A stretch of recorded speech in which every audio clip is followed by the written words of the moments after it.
بسم اللہ الرحمن الرحیم۔ مطالب الفرقان، سورۃ الفرقان، آیت نمبر 32۔ قرآن مجید کی تفسیر خود قرآن مجید سے از علامہ غلام احمد پرویز صاحب، اخذ و تلخیص محمد اکبر دکشت بھارتواج، نظر ثانی ڈاکٹر انعام الحق۔ آیت نمبر 32۔ وقال الذين كفروا لولا نزل عليه القرآن جملة واحدة كذلك لنثبت به فؤادك ورتلناه ترتيلا۔ اور کافروں نے اعتراض کیا کہ اس رسول پر سارے کا سارا قرآن ایک ہی دفعہ کیوں نہ نازل کیا گیا تاکہ ہمیں معلوم ہو جاتا کہ ہم سے کیا کیا باتیں منوائی جائیں گی۔ اے رسول، ہم نے اس قرآن کو بتدریج اس لیے نازل کیا کہ اس پر ساتھ کے ساتھ عمل ہوتا چلا جائے اور عمل کے خوشگوار نتائج تمہاری تقویت اور ثبات قلب کا موجب بنتے چلے جائیں۔ اس کی تعلیم باہم دیگر مربوط ہے۔ مخالفین کا اعتراض کہ قرآن ایک ہی بار کیوں نہ نازل کر دیا گیا، اور قرآن کا مدلل جواب۔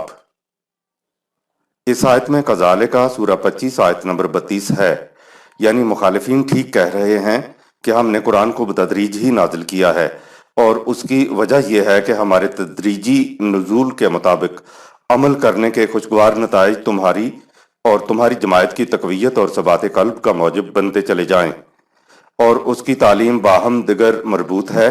قرآن کہہ رہا ہے کہ جو پروگرام ہم دے رہے ہیں اس نے بتدریج ہی قائم ہونا ہے۔ تعمیری کام بتدریج تکمیل تک پہنچتے ہیں، جبکہ فساد یا تخریب کو تو بہت جلد برپا کیا جا سکتا ہے۔ ہمارا پروگرام ایک انقلابی اور تعمیری پروگرام ہے جس سے قلب و نظر میں تبدیلیاں آ جائیں گی۔ ہر قدم پر ایک پروگرام آئے گا، اسے سمجھایا جائے گا، لوگوں کو پروگرام پر آمادہ کیا جائے گا، پھر اس پر عمل کیا جائے گا۔ قرآن کے ایک پروگرام سے دوسری کڑی خود بخود نکلتی چلی جائے گی۔ جب دوسری کڑی نکلے گی تو اس دوسری کڑی کے لیے رہنمائی نازل ہوگی۔ یہی وجہ ہے کہ قرآن کو بتدریج نازل کیا گیا ہے۔ موتیوں کو ایک لڑی میں پرونے کو رتل یا ترتیل کہا جاتا ہے۔ موتی یکلخت نہیں پرو دیے جاتے، ایک ایک موتی کو بتدریج پرو دیا جاتا ہے، تب کہیں جا کر لڑی یا مربوط ہار بنتا ہے۔ جب قرآن کے نازل شدہ حصے پر عمل ہو جائے گا تو پھر اس سے اگلی کڑی یا بات نکلے گی، پھر اس اگلی بات یا کڑی کے متعلق سمجھایا جائے گا اور پھر عمل کرایا جائے گا۔ عمل کرنے کے نتیجے میں اگلی کڑی پھر نکلے گی، اس کے متعلق سمجھایا جائے گا اور عمل کرایا جائے گا۔ ہمارا پروگرام کڑی در کڑی چلتا ہوا تکمیل تک پہنچے گا۔ کسی کام کو پایہ تکمیل تک پہنچانے کا یہ بڑا ہی سائنٹیفک طریقہ ہے۔ سائنسدان کے سامنے ایک فارمولہ ہوتا ہے جس پر آہستہ آہستہ عمل کرتے ہوئے وہ آخر تک پہنچتا ہے۔ یہ جو تدریجی انداز ہے، اس میں کسی ایک درجے یا قدم سٹیپ سے اگلا قدم خود بخود نکلتا ہے۔ اسے قرآن کی روح سے ترتیل کہتے ہیں۔ اسی بات کو زراعت کی مثال سے سمجھتے ہیں۔ زمین میں مناسب گہرائی پر بیج کو دفن کرنے اور پانی دینے سے سب سے پہلے بیج کی تخریب ہوتی ہے، تو اس میں سے پودے کی جڑیں زمین میں پوست ہو کر زمین کے نمکیات کو اپنے اندر جذب کرتی ہیں۔ پھر جڑوں کے بعد پودے کی کومپل نکلتی ہے، پھر تنا بنتا ہے، پھر تنے میں سے شاخیں پھوٹتی ہیں، پھر پودے میں پھول آتے ہیں اور پھول سے پھل بنتا ہے۔ آپ نے دیکھا پودا یک بارگی پھل نہیں دینے لگتا، وہ بتدریج پھل دینے کی حالت تک پہنچتا ہے۔ ہر پچھلی کڑی جب تکمیل کو پہنچتی ہے تو اگلی کڑی سامنے آتی ہے۔ جب کوئی چیز آہستہ آہستہ کڑی در کڑی منزل بے منزل تکمیل کو پہنچتی ہے تو اسے ترتیل کہا جاتا ہے۔ اب ہمیں سمجھ آ گیا کہ خدا نے قرآن کریم کو کیوں بتدریج نازل کیا۔ اس لیے کہ کائنات میں طبعی امور ہوں یا اخلاقی امور، وہ درجہ بدرجہ آہستہ آہستہ ہی تکمیل تک پہنچتے ہیں۔ لہذا قرآن کی ہر رہنمائی پچھلی کڑی سے مربوط ہے۔ آیت نمبر 33۔ ولا يأتونك بمثل إلا جئناك بالحق وأحسن تفسيرا۔ یہ لوگ جو بھی اعتراض اٹھائیں گے اس کا جواب حق و صداقت کے ساتھ ہم تمہارے سامنے لائیں گے، اور وہ جواب بالکل واضح اور مدلل ہوگا۔ مصنف اپنی کتاب کی تفسیر خود کر سکتا ہے یا وہ تفسیر کرے گا جس کا علم مصنف سے زیادہ ہو۔ وَأَحْسَنَ تَفْسِيرًا سورہ 25 آیت نمبر 33۔ یہاں تفسیر کا لفظ آیا ہے، کہا یہ لوگ جو بھی اعتراض اٹھائیں گے اس کا جواب حق و صداقت کے ساتھ ہم تمہارے سامنے لائیں گے، اور وہ جواب بالکل واضح اور مدلل ہوگا۔ خدا کیوں اعتراضات کے واضح اور مدلل جواب دے گا؟ وہ کیوں خود تفسیر کرے گا؟ یہ غور طلب بات ہے۔ قرآن میں ہے، اے رسول تم دل برداشتہ نہ ہو، یہ مخالفین تمہاری تکذیب نہیں کرتے، تمہیں تو یہ صادق اور امین کہتے ہیں، یہ تو ہماری کتب کی تکذیب اور اس پر اعتراض کر رہے ہیں۔ جب یہ ہماری کتاب پر اعتراض کر رہے ہیں تو ان کے اعتراض کا جواب دینا بھی ہم پر ہی فریضہ ہے، کسی اور پر نہیں۔ یہ ہے وہ چیز جس کی وجہ سے قرآن کا مصنف اپنی کتاب کی تفسیر تصریف آیات کی روح سے خود بیان کرتا ہے۔ حقیقت یہ ہے کہ کتاب کی تفسیر کرنا ہی خود مصنف کو چاہیے، یا پھر وہ تفسیر کرے جس کا علم مصنف سے زیادہ ہو یا کم از کم برابر ہو۔ اللہ سے زیادہ علم کسی کا نہیں ہے، اور نہ ہی کسی کا علم برابر ہے، اس لیے خدا نے اپنی کتاب کی تفسیر بھی تصریف آیات کی روح سے خود ہی کر دی ہے۔ قرآن میں ہے کہ اِنَّا عَلَيْنَا جَمْعَهُ وَقُرْآنَهُ سورہ 75 آیت نمبر 17۔ بے شک قرآن کا جمع کرنا اور اس کی حفاظت کرنا ہمارے ذمہ ہے۔ اسی صورت میں آگے ہے ثُمَّ اِنَّا عَلَيْنَا بَيَانَهُ سورہ 75 آیت نمبر 19۔ بے شک اس کی وضاحت کرنا ہمارے ذمہ ہے۔ اللہ کی طرف سے بیانہ کے معنی ہوتے ہیں کلام کی تخلیق کے وقت جو معانی کلام میں موجود تھے ان کو ابھار اور نکھار کر واضح طور پر تصریف آیات کی روح سے بیان کر دینا۔ لفظ بیان کے مادہ ہی سے مبین بینات الفاظ ہیں۔ جو کچھ انسان اپنے اندر محسوس کرتا ہے یا وہ خیالات رکھتا ہے ان کو اس انداز سے ابھار اور نکھار کر بیان کرنا کہ سننے والے کو سمجھ آ جائے کہ وہ کیا محسوس کر رہا ہے اور اس کے خیالات کیا ہیں، یہ انسان کی طرف سے بیان کرنا کہلاتا ہے۔ قرآن کو خدا نے نازل کیا، اس کو جمع کیا یعنی رسول صلی اللہ علیہ وسلم کے ذریعے جمع کروایا، اس کو محفوظ رکھنے کا بندوبست بھی خود کر دیا، اور پھر اس کی وضاحت یعنی تفسیر بھی تفسیر آیات کی روح سے خود ہی کر دی۔ تو ہے بھلا کسی تفسیر کی ضرورت؟ قرآن نے تو خود کہا ہے کہ ہم ایک مقام کی دوسرے مقام پہ وضاحت کرتے ہیں۔ جو حضرات خود قرآن کریم پر غور و فکر کرنا چاہیں ان کے لیے علامہ پرویز صاحب کی مرتب کردہ 2 کتابیں تبویب القرآن اور لغات القرآن سود مند ثابت ہوگی۔ آیت نمبر 34۔ الذين يحشرون على وجوههم إلى جهنم أولئك شر مكانا وأضل سبيلا۔ واضح اور مدلل دلائل پر توجہ نہ دینے والے اوندھے منہ جہنم کی طرف دھکیلے جائیں گے۔ یہ وہ لوگ ہیں جو اپنے ٹھکانے کے اعتبار سے بدتر اور راہ کے اعتبار سے گمراہ تر ہیں۔ قیامت کا جہنم، اخروی جہنم مرنے کے بعد کا جہنم برحق ہے۔ جنت اور جہنم پر ہمارا ایمان ہے۔ قرآن اس دنیا کی زندگی میں بھی جہنم بتاتا ہے۔ وہ کہتا ہے کہ جو لوگ آخرت میں اہل جہنم ہوں گے وہ اس دنیا کی زندگی میں بھی جہنم کی زندگی بسر کر رہے ہیں۔ کہا وَمَنْ كَانَ فِي هَٰذِهِ أَعْمَىٰ فَهُوَ فِي الْآخِرَةِ أَعْمَىٰ سورہ 17 آیت نمبر 72۔ جس نے اس دنیا میں قوانین خداوندی کے ساتھ اندھوں جیسا برتاؤ کیا تو وہ اخروی زندگی میں بھی اندھا ہوگا، یعنی یہاں کا جہنمی وہاں کا بھی جہنمی۔ دیگر حوالہ جات ملاحظہ فرمائیں۔ سورہ 7 آیت نمبر 189، سورہ 67 آیت نمبر 10، سورہ 25 آیت نمبر 73، سورہ 33 آیت نمبر 66 اور سورہ 33 آیت نمبر 67۔ آیت نمبر 35۔ وَلَقَدْ آتَيْنَا مُوسَى الْكِتَابَ وَجَعَلْنَا مَعَهُ أَخَاهُ هَارُونَ وَزِيرًا۔ دیگر انبیاء کی طرح ہم نے موسیٰ علیہ السلام کو ایک کتاب عطا کی اور ہم نے اس کے بھائی ہارون علیہ السلام کو اس کا مددگار بنایا۔ آیت نمبر 36۔ فَقُلْنَا اذْهَبَا إِلَى الْقَوْمِ الَّذِينَ كَذَّبُوا بِآيَاتِنَا فَدَمَّرْنَاهُمْ تَدْمِيرًا۔ بس ہم نے ان دونوں بھائیوں سے کہا وہ اس قوم کی طرف جائیں جو ہمارے قوانین کی تکذیب کرتی ہے، بس ہم نے ان جھٹلانے والوں کو بالکل ہی تباہ کر کے رکھ دیا۔ الفاظ جو ہمارے قوانین کی تکذیب کرتی ہے سے لگتا ہے کہ قوم فرعون حضرت موسیٰ علیہ السلام سے قبل کسی رسول کے ذریعے آنے والی خدا کی آیات کا انکار کر چکی تھی۔ آیت نمبر 37۔ وَقَوْمَ نُوحٍ لَمَّا كَذَّبُوا الرُّسُلَ أَغْرَقْنَاهُمْ وَجَعَلْنَاهُمْ لِلنَّاسِ آيَةً وَأَعْتَدْنَا لِلظَّالِمِينَ عَذَابًا أَلِيمًا۔ رسولوں کے جھٹلانے پر ہم نے قوم نوح کو غرق کر دیا اور ہم نے اس قوم کے انجام کو لوگوں کے لیے نشان عبرت بنا دیا۔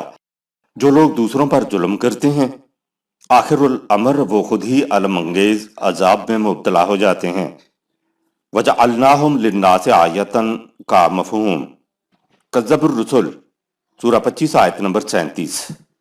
ویسے تو قرآن نے سلسلہ انبیاء کے ذکر کی ابتدا حضرت نوح علیہ السلام سے کیا ہے، لیکن یہ الفاظ بتا رہے ہیں کہ حضرت نوح علیہ السلام سے پہلے بھی اس قوم کے اندر رسول آئے تھے جن کو اس قوم نے جھٹلا دیا تھا، اور حضرت نوح علیہ السلام کے زمانے میں وہ غرق ہو گئے تھے۔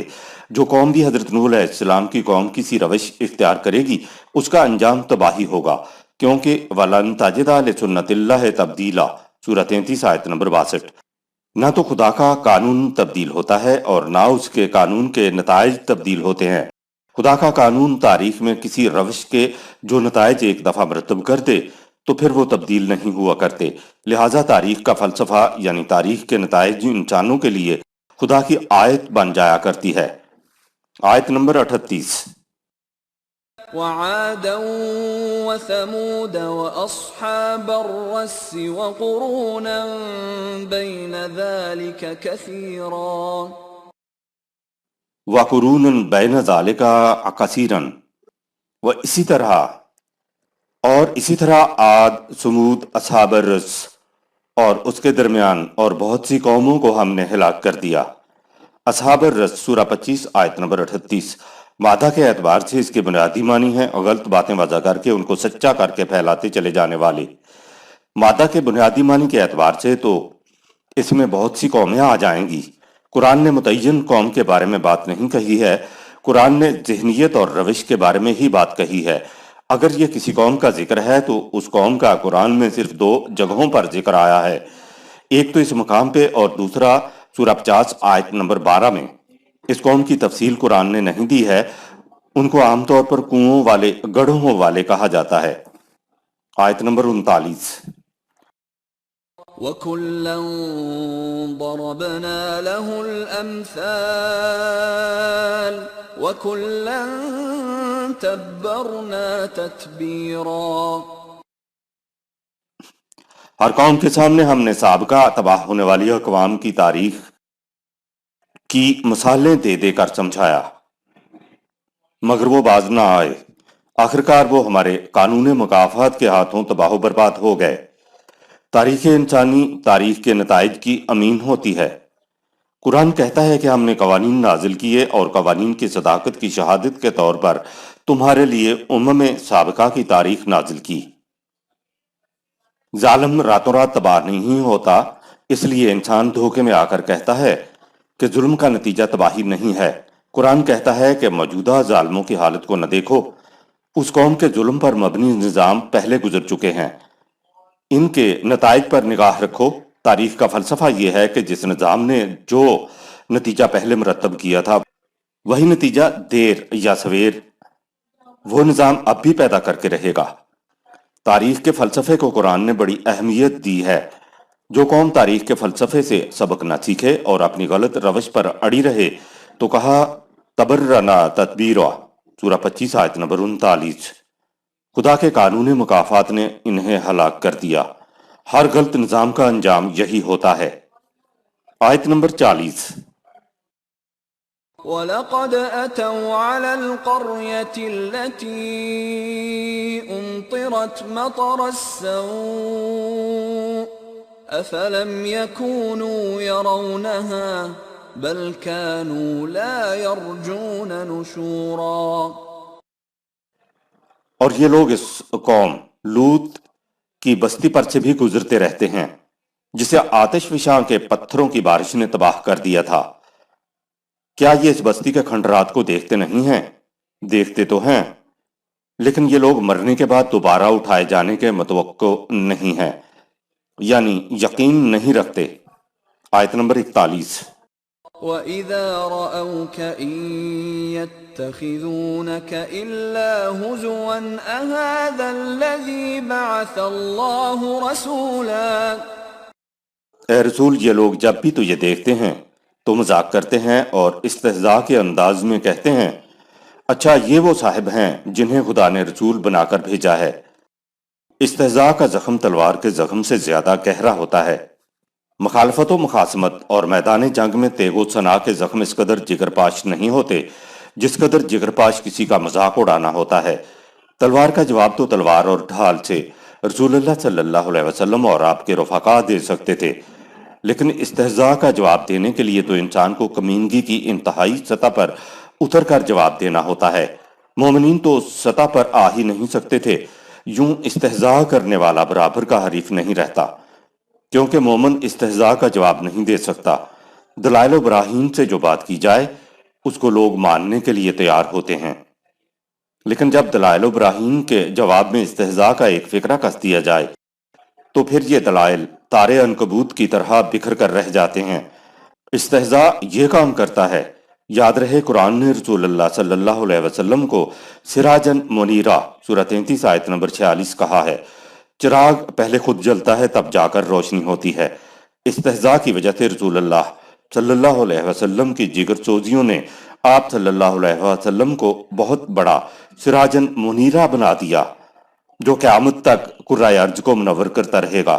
نبی اکرم صلی اللہ علیہ وسلم نے مخالفین کے استہزاء کے جواب میں ایک لفظ نہیں کہا، تو کیا یہ کم جگر سوزی اور دل دوزی تھی؟ آیت نمبر 42۔ إن كاد ليضلنا عن آلهتنا لولا أن صبرنا عليها وسوف يعلمون حين يرون العذاب من أضل سبيلا۔ مذاق اڑانے والے کہتے ہیں اگر ہم اپنے مسلک پر ثابت قدم نہ ہوتے تو اس نے تو ہمیں ہمارے معبودوں سے برگشتہ کر دیا ہوتا۔ عنقریب ان کے سامنے عذاب آ جائے گا تو اس وقت انہیں معلوم ہوگا سب سے زیادہ غلط راستے پر کون چل رہا ہے۔ مذاق اڑانے والے دراصل جذبات سے مغلوب ہو جاتے ہیں۔ قرآن کریم کے نزول سے قبل عربی زبان میں الہ کا لفظ موجود تھا۔ قرآن میں بتوں کی پوجا و پرستش کے لیے وثن وغیرہ کے الفاظ آئے ہیں۔ سوال یہ ہے کہ الہ ہی کا لفظ یہاں کیوں آیا ہے؟ الہ کے معنی آبجیکٹ آف ورشپ کے نہیں ہیں، بلکہ اس کے معنی صاحب اقتدار کے ہیں، اور عبودیت کے معنی محکومیت کے ہیں۔ الہ سے مراد بتوں کی پرستش کرنے والی بات نہیں ہے۔ الہ سے مراد وہ انسان بھی ہیں جنہوں نے انسانوں کو اپنا غلام، محتاج اور محکوم بنا رکھا ہے۔ انسانوں کے علاوہ دوسری قسم کے الہ کے بارے میں کہا ارائیتا من اتخذ الہہ ہواہ سورہ 25 آیت نمبر 43۔ کیا تو نے اس کی حالت پہ بھی غور کیا ہے جس نے اپنے جذبات، اپنی خواہشات ہی کو اپنا الہ، معبود بنا لیا ہے؟ جہاں جذبات و خواہشات کے لیے لفظ الہ آیا ہے، الہ کا عمومی ترجمہ پرستش کیا جاتا ہے، لیکن ہم دیکھتے ہیں کہ کوئی شخص اپنے جذبات، خواہشات اور آرزوؤں کی پرستش نہیں کرتا۔ جس شخص کے جذبات و خواہشات اس پر غالب آ جائیں تو غالب جذبات و خواہشات اس شخص کے الہ ہوتے ہیں۔ اسی طرح وہ انسان جو دوسرے انسانوں پر غالب آ جائے یا لوگ اپنے آپ کو کسی انسان کا مغلوب بنا لیں تو غالب مغلوب کا الہ ہوتا ہے۔ الہ کے معنی بت نہیں ہوتے۔ باطل نظریہ زندگی میں انسان کا انسان پر غلبہ یا جذبات و خواہشات کا انسان پر غلبہ الہ ہوتا ہے، جبکہ حق نظریہ زندگی میں یعنی نظام خداوندی میں الہ کا مفہوم خدا یا اس کے قوانین ہوتے ہیں۔ ہر وہ شخص جو جذبات سے مغلوب ہو وہ تھوڑے سے عرصے کے لیے پاگل ہو جاتا ہے۔ کہا یہ ہے کہ جو جذبات سے مغلوب ہو کر باتیں کرے یا اعمال کرے اسے دلیل و برہان کچھ کام نہیں دیتی۔ یہ مذاق اڑانے والے جذبات سے مغلوب ہو چکے ہیں۔ آیت نمبر 43۔ أَرَأَيْتَ مَنِ اتَّخَذَ إِلَٰهَهُ هَوَاهُ أَفَأَنتَ تَكُونُ عَلَيْهِ وَكِيلًا۔ جس شخص نے اپنی خواہشات و جذبات ہی کو اپنا خدا بنا رکھا ہو تو اے رسول کیا تم ایسے شخص کو راہ راست پر لا کر تباہی سے بچانے کا ذمہ لے سکتے ہو؟ وہی خداوندی انسانی جذبات کی کمزوریوں سے ماورا ایک حقیقت ہے۔ دیکھنا یہ ہے کہ قرآن وحی کے اتباع کو کیوں ضروری قرار دیتا ہے۔ قرآن کہتا ہے کہ صرف وحی کا راستہ ایسا ہے جس سے انسان بھٹکتا نہیں۔ ہمارے نزدیک تو وحی کی خصوصیت بس یہ ہوتی ہے کہ یہ خدا کی دی ہوئی ہوتی ہے۔ قرآن کہتا ہے کہ وحی کو چھوڑ کر انسان شعوری یا غیر شعوری طور پر جو بھی فیصلہ کرے، انسان کا گروہ فیصلہ کرے، پوری انسانیت فیصلہ کرے تو فیصلہ یا فیصلوں کے اندر کسی نہ کسی حد تک انسانی جذبات کی آمیزش ضرور ہو جائے گی۔ کوئی انسان جذبات کی آمیزش کے بغیر خالص عقل کا فیصلہ نہیں کر سکتا۔ اس لیے فیصلہ، حکم، قدر اور قانون کسی ایسے مقام سے ملنا چاہیے جہاں جذبات نہ ہوں۔ ظاہر ہے کہ خدا کی ذات ہی ایسی ہے جس میں جذبات نہیں ہیں۔ سورہ نجم میں مخالفین کا اعتراض ہے کہ اس کی کیا ضمانت ہے کہ وحی کے اتباع سے ہم غلط راستے پہ نہیں پڑ جائیں گے۔ وحی کسی موقع پر ہمیں دھوکہ نہیں دے گی۔ خدا نے اپنے دعویٰ کی شہادت میں ستاروں کی رہنمائی کو پیش کیا۔ سورہ 53 آیت نمبر 1 کہ تم راستوں کو سفر کرتے ہو، روشنی بھی نہیں ہوتی، پھر بھی تم ستاروں کی رہنمائی پر اپنا سفر جاری رکھتے ہو۔ تو بتاؤ ہمارے قانون کے مطابق چلنے والے ستاروں نے تمہیں راستے سے کبھی بھٹکایا؟ کبھی انہوں نے تمہیں دھوکہ دیا؟ ایسا اس لیے نہیں ہوتا کہ ستارے خدا کے قوانین کے مطابق اپنی روش قائم رکھتے ہیں۔ ان کے اندر اس بات کی صلاحیت ہی نہیں کہ وہ کبھی ہمارے قانون کی خلاف ورزی کر سکیں۔ جب ہمارے قانون کے مطابق چلنے والے ستارے تمہیں کبھی دھوکہ نہیں دیتے تو انسانوں کے لیے عطا کردہ قانون بذریعہ وحی کس طرح دھوکہ دے سکتا ہے یا بھٹکا سکتا ہے؟ لہٰذا اپنی زندگی قوانین خداوندی کے مطابق بسر کرو۔ آیت نمبر 44۔ أَمْ تَحْسَبُ أَنَّ أَكْثَرَهُمْ يَسْمَعُونَ أَوْ يَعْقِلُونَ إِنْ هُمْ إِلَّا كَالْأَنْعَامِ بَلْ هُمْ أَضَلُّ سَبِيلًا۔ اے رسول کیا تم یہ سمجھتے ہو کہ ان اپنے جذبات کو معبود بنانے والوں میں سے اکثر تیری طرف سے پیش کردہ دلائل و براہین پر کان دھرتے ہیں اور عقل و خرد سے کام لیتے ہیں؟ بالکل نہیں، یہ تو بس حیوانوں کی مانند ہیں، بلکہ ان سے بھی زیادہ راہ گم کرتا۔ آیت نمبر 45۔ أَلَمْ تَرَ إِلَى رَبِّكَ كَيْفَ مَدَّ الظِّلَّ وَلَوْ شَاءَ لَجَعَلَهُ سَاكِنًا ثُمَّ جَعَلْنَا الشَّمْسَ عَلَيْهِ دَلِيلًا۔ کیا تم نے اس پر غور نہیں کیا کہ خدا کا کائناتی قانون کس طرح زوال آفتاب کے بعد سائے کو لمبا کر دیتا ہے، اور اگر وہ چاہتا تو ایسا ہی قانون بھی بنا سکتا تھا کہ سایہ زمین کے گردش نہ کرنے کی وجہ سے ہمیشہ ایک جیسا رہے۔ ہر شے کا سایہ سورج اور زمین کی گردش کی نسبت سے گھٹتا بڑھتا ہے، اور اس طرح سورج اور زمین کی گردش کا ہمارا قانون سائے کے گھٹنے بڑھنے کی دلیل بن جاتا ہے۔ آیت نمبر 46۔ ثُمَّ قَبَضْنَاهُ إِلَيْنَا قَبْضًا يَسِيرًا۔ پھر ہم سایوں کو آہستہ آہستہ اپنی طرف کھینچ لیتے ہیں، یعنی سورج کے غروب کے بعد یہ سائے بھی ختم ہو جاتے ہیں۔ حقائق کو سمجھانے کے لیے قرآن مظاہر فطرت اور ان سے مرتب ہونے والے اثرات کو بیان کرتا ہے۔ قرآن نے بات یہ بتانا تھی کہ خارجی کائنات میں اختیار و ارادہ نہیں ہے، ان کے اندر جذبات نہیں ہیں، اس لیے وہ خدا کے متعین کردہ راستے پر بلا چون و چراغ گامزن رہتے ہیں۔ سائے کا کم یا زیادہ اور لمبا یا چھوٹا ہونا سورج کی کم یا زیادہ بلندی پر منحصر ہے۔ کوئی شے اپنی مرضی سے اپنے سائے کو متعین نہیں کر سکتی، یہاں تک کہ انسان بھی اس میں رد و بدل نہیں کر سکتا۔ اگر انسان بھی خدا کے بتائے ہوئے راستے پر گامزن رہے تو اس کے نتائج کو بھی کوئی تبدیل نہیں کر سکتا۔ کائنات کا نظام بحسن و خوبی اور بغیر کسی باہمی ٹکراؤ کے اس لیے چل رہا ہے کہ کائنات خدا کے قانون کے مطابق اپنی زندگی بسر کر رہی ہے۔ اگر انسان بھی وحی کے راستے پر چلے تو اس کی زندگی بھی بحسن و خوبی اور بغیر کسی باہمی ٹکراؤ کے بسر ہوگی، جس سے اس کی ذات کی نشو و نما ہو جائے گی اور جو موت کے بعد کے مزید ارتقائی مراحل طے کرے گی۔ آیت نمبر 47۔ وَهُوَ الَّذِي جَعَلَ لَكُمُ اللَّيْلَ لِبَاسًا وَالنَّوْمَ سُبَاتًا وَجَعَلَ النَّهَارَ نُشُورًا۔ وہی تو خدا ہے جس نے رات کو تمہارے لیے پردہ پوش بنایا جو ہر شے کو تاریکی کی چادر میں لپیٹ لیتی ہے، اور نیند کو تمہارے لیے شعور کو منقطع کرنے والی بنایا تاکہ تھکاوٹ دور ہو سکے، اور دن کی روشنی کو تمہارے لیے کام کاج کے لیے زمین پر پھیل جانے کے لیے بنایا۔ اللیلہ لباسن، رات کو لباس بنایا، یعنی لبس ایسی چیز ہوتی ہے جو کسی کو لپیٹ لے۔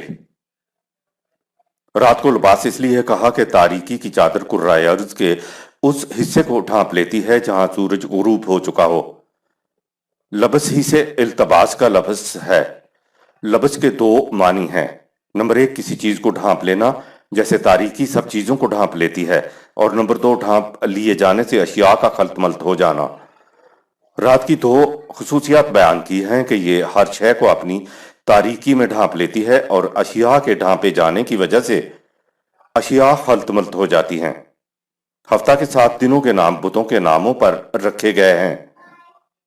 اتوار سنڈے سورج سن دیوتا کے نام پر ہے، یعنی سورج کا دن۔ سوموار منڈے چاند مون دیوتا کے نام پر ہے، یعنی چاند کا دن۔ منگل ٹیوزڈے جرمنی دیومالا تیو کے نام پر ہے، یعنی جنگ اور آسمان کے دیوتا کا دن۔ بدھ ویڈنسڈے یعنی ووڈنز ڈے، اینگلو سیکسن دیومالا میں سالار دیوتا کا دن۔ جمعرات تھرسڈے یعنی تھرس ڈے، اسکنڈینیوین ممالک میں گرج کے دیوتا کا دن۔ جمعہ فرائیڈے یعنی ڈے آف فریگ، اسکنڈینیوین ممالک کی دیومالا میں گھر بار اور رسمیائی ازدواجی زندگی کی دیوی کا دن۔ دراصل عیسائیت سے بہت پہلے بنی اسرائیل میں بت پرستی تھی۔ جن قبائل میں یہ رہتے تھے انہوں نے بتوں کے ناموں پہ دنوں کے نام رکھے ہوئے تھے۔ خود مصر میں سورج دیوتا کی پرستش ہوتی تھی۔ آمن را یعنی سورج دیوتا ان سب میں بڑا تھا۔ مصر کے بادشاہ دیوتاؤں کے اوتار سمجھے جاتے تھے۔ اس اعتبار سے بادشاہ کا لقب فاراہ یعنی سورج دیوتا قرار پا گیا تھا۔ اس کے بعد فاراہ سے فرعون بن گیا۔ ون نوما سباتن کی وضاحت۔ اگر سبات کے معنی آرام کرنے کے لیے جائیں تو پوری رات کو سبات نہیں کہا گیا ہے، بلکہ صرف نیند کے حصے کو سبات بتایا گیا ہے۔ آرام کرنے کے لیے تو عربی میں 20 الفاظ ہیں، لیکن سوال پیدا ہوتا ہے کہ قرآن نے نیند کے لیے لفظ سباتن کے لفظ کا انتخاب کیوں کیا؟ سبت کے لفظی معنی ہوتے ہیں کسی چیز کو کاٹ دینا، منقطع کر دینا۔ اصطلاحی طور پر یہ لفظ یہودیوں کے ہاں استعمال ہوتا ہے۔ ہفتہ کے 7 دنوں میں سے سنیچر سیچرڈے کو یوم السبت کہا جاتا ہے۔ اس دن میں یہ کوئی کام کاج نہیں کرتے۔ عربوں کے ہاں سبت لفظ کے بنیادی معنی منقطع کرنے کے ہیں، یعنی کسی سلسلے کو منقطع کر دینا۔ نیند کی حالت میں انسان کی طبعی مشینری پوری طرح سے سرگرم عمل رہتی ہے، یعنی دل دھڑکتا رہتا ہے، دوران خون جاری و ساری رہتا ہے، سانس چل رہی ہوتی ہے، نظام ہضم کام کر رہا ہوتا ہے، گردے کام کر رہے ہوتے ہیں، دماغ کام کر رہا ہوتا ہے، اعصاب اپنا کام کر رہے ہوتے ہیں، پھیپھڑے کام کر رہے ہوتے ہیں، وغیرہ وغیرہ۔ نیند کی حالت میں صرف انسان کا شعور منقطع ہو جاتا ہے، بالکل اسی طرح جیسے آپ بجلی کی مثبت پازیٹیو اور منفی نیگیٹو تاروں کے ملاپ کو بٹن آف کر کے الگ الگ کر دیتے ہیں۔ حالانکہ آف ہو جانے کے بعد بھی تاروں میں مثبت اور منفی لہریں موجود ہوتی ہیں۔ نیند کی حالت میں یہ شعور ہے جس کی تاریں منقطع ہو جاتی ہیں۔ اس قسم کی آیات اس دور میں آ کر سمجھ میں آ رہی ہیں، یعنی اس سے پہلے یہ بات سمجھ میں نہیں آتی تھی۔ ایک دوسرے مقام پہ ہے اللہ موت اور نیند دونوں حالتوں میں نفوس یعنی شعور کو معطل کر دیتا ہے۔ جن کی موت کا فیصلہ ہو چکا ہوتا ہے ان کے شعور کو اللہ روک لیتا ہے، اور جن کی موت کا فیصلہ نہیں ہوا ہوتا ان کے شعور کو واپس جسموں میں بھیج دیتا ہے۔ سورہ 39 آیت نمبر 42۔ قرآن کہتا ہے کہ موت اور نیند دونوں حالتوں میں ایک قدر مشترک ہے، اور وہ ہے نفس، شعور جسے روک لیا جاتا ہے، منقطع کر دیا جاتا ہے، معطل کر دیا جاتا ہے۔ شعور کا روکا جانا نیند اور موت دونوں حالتوں میں یکساں ہوتا ہے، بس فرق صرف یہ ہے کہ نیند والوں کے شعور کو جسموں میں لوٹا دیا جاتا ہے، موت کی صورت میں شعور کو صرف روک لیا جاتا ہے، یعنی شعور کو فنا یا ضائع نہیں کر دیا جاتا۔ جو ہی شعور کا رابطہ بحال ہوتا ہے تو شعور بما اپنے حافظہ کے بحال ہو جاتا ہے۔ شعور کے منقطع ہونے کے دوران چاہے نیند ہو یا موت، انسان کا حافظہ ضائع نہیں ہوتا۔ صبات کا لفظ حیات بعد الممات کی پوری کیفیت کا ترجمان ہے۔ قرآن کہتا یہ ہے کہ نیند کے دوران اور موت کے بعد شعور معطل ہو جانے کے باوجود اپنی پوری صلاحیتوں کے ساتھ برقرار رہتا ہے۔ موت کا فیصلہ نہ ہو تو نیند کے بعد شعور کو اس کی پوری صلاحیتوں کے ساتھ لوٹا دیا جاتا ہے۔ اسی طرح خدا موت کے بعد شعور کو اس کی پوری صلاحیتوں کے ساتھ روز قیامت لوٹا دے گا۔ انسان کو وہ تمام باتیں یاد ہوں گی جو وہ دنیا میں کرتا رہا تھا۔ نیند اور موت میں قدر مشترک یہ ہے کہ انسان کا شعور منقطع ہو جاتا ہے۔ دونوں صورتوں میں شعور اور اس کی صلاحیتیں ضائع یا فنا نہیں ہوتی، اس میں سے کچھ بھی کم نہیں ہوتا، لہذا نیند اور موت دونوں میں صرف شعور معطل ہوتا ہے۔ نیند ہو یا موت، دونوں صورتوں میں شعور کے بحال ہوتے ہی انسان کا حافظہ، احساسات اور جذبات اور معلومات سب واپس آ جاتی ہیں۔ حافظہ تو ایسی چیز ہے کہ 20 سال پہلے بھی کسی نے آپ کی دل آزاری کی ہو تو اس شخص کے سامنے آتے ہی آپ کے قلب کے اندر ٹیس اٹھتی ہے۔ موت کے بعد جب بھی انسان کے شعور کو بحال کیا جائے گا تو اس کا حافظہ سارے احساسات، جذبات اور معلومات کے ساتھ بحال ہو جائے گا۔ بہرحال یہ بات ہم نہیں جان سکتے کہ موت کے بعد جب شعور بحال کیا جائے گا تو انسان کا پیکر کس قسم کا ہوگا۔ قرآن میں صبات کا لفظ صرف 2 جگہ یعنی سورہ 25 آیت نمبر 47 اور سورہ 78 آیت نمبر 9 میں آیا ہے۔ آیت نمبر 48۔ وَهُوَ الَّذِي أَرْسَلَ الرِّيَاحَ بُشْرًا بَيْنَ يَدَيْ رَحْمَتِهِ وَأَنزَلْنَا مِنَ السَّمَاءِ مَاءً طَهُورًا۔ اور وہی ہے جو بارش سے پہلے خوشگوار ہواؤں کو بارش کی خوشخبری بنا کر بھیجتا ہے، پھر وہ بادلوں سے کثافتوں سے پاکیزہ پانی اتارتا ہے۔ مان طہورا، سورہ 25 آیت نمبر 49۔ بارش کا پانی سورج کی تپش سے کشید ہو کر کثافتوں کو چھوڑتا ہوا اوپر اٹھتا ہے، پھر بوجھل ہونے پر بارش کی صورت میں زمین پر آتا ہے۔ بارش کے پانی سے زیادہ صاف اور پاکیزہ پانی اور کوئی نہیں ہو سکتا۔ عربی زبان میں طہور لفظ پاک، صاف اور کثافتوں سے پاک چیز کے لیے استعمال ہوتا ہے۔ اس کے علاوہ جو دوسروں کو پاک و صاف کر دے اس کو بھی طہور کہتے ہیں۔ اس ایک لفظ میں یہ دونوں خصوصیات ہیں۔ آیت نمبر 49۔ لِنُحْيِيَ بِهِ بَلْدَةً مَيْتًا وَنُسْقِيَهُ مِمَّا خَلَقْنَا أَنْعَامًا وَأَنَاسِيَّ كَثِيرًا۔ بارش کے پانی سے مردہ زمین روئیدگی کے ابھرنے سے اکثر نو زندہ ہو جاتی ہے، اور بارش کا پانی ہماری بے شمار مخلوق یعنی حیوانات اور انسانوں کے پینے کے کام آتا ہے۔ اسی طرح آسمانی بارش یعنی وحی سے انسانوں کی مردہ بستیوں کو اکثر نو زندگی مل جاتی ہے۔ ذات کی خوابیدہ صلاحیتوں کے لیے وہی کام کرتی ہے جو بارش زمین کی مردہ زندگیوں کے ساتھ کرتی ہے۔ حیات بعد الممات کے سلسلے میں قرآن نے زمین مردہ کی مثال دی ہے کہ دیکھو بارش سے پہلے زمین مردہ ہوتی ہے، زندگی کا اس میں نام و نشان بھی نہیں ہوتا۔ بارش کا چھینٹا زمین پر پڑتا ہے تو زمین مردہ میں سے زندگی پر مبنی روئیدگی اور پودے ابھر آتے ہیں۔